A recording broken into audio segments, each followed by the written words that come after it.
Le Premier ministre Li Keqiang a organisé une cérémonie avec tapis rouge pour l'accueil de Medvedev au Grand Palais du Peuple.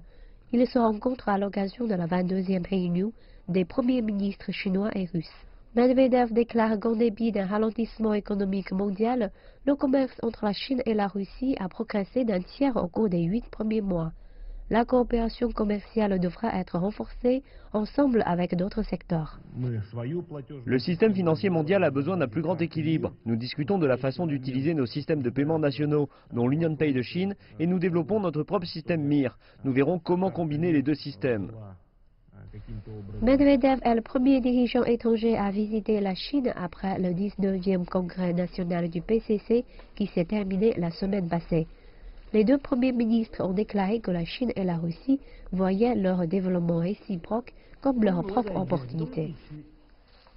La Chine et la Russie vont renforcer la coopération dans la région de l'Extrême-Orient pour enrichir de nouveaux espaces de développement. La Chine va étendre l'investissement dans l'Extrême-Orient et apporter davantage d'approvisionnement énergétique à la région. C'est une situation gagnant-gagnant.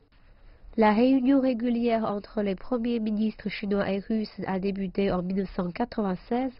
Les deux premiers ministres ont signé un communiqué de leur réunion régulière.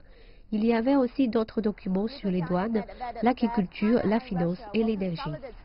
Li et Medvedev ont indiqué que la Chine et la Russie allaient consolider les secteurs traditionnels de coopération tels que l'aérospatiale et l'énergie et aussi explorer de nouvelles chances de développement en direction des petites et moyennes entreprises situées dans l'Extrême-Orient.